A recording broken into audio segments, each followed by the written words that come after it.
Do you have an abundance of cherry tomatoes, but you simply ran out of new ideas on how to eat them or preserve them? Then I have a quick, delicious snack recipe just for you. So here's what we need. 1/2 gallon mason jar, 1 onion, about this size. I like sweet onions. 2 garlic cloves, a couple of fresh, crispy cucumbers, and of course some cherry tomatoes.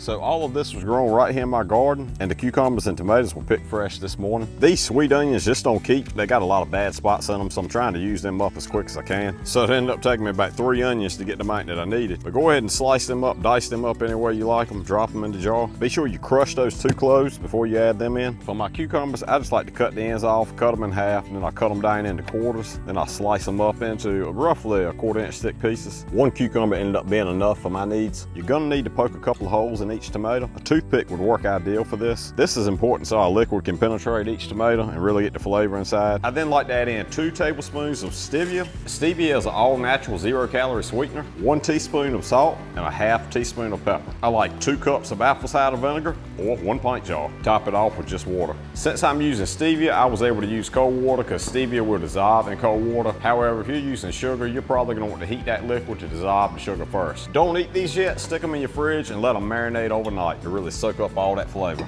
With all that vinegar, these will keep inside your fridge for up to 4 weeks. However, we usually consume them within 7 days. Basically, this is a cold pack, quick pickle recipe. They're absolutely delicious on a salad, especially if you like a twangy dressing, but I really love to snack on them straight out of the jar.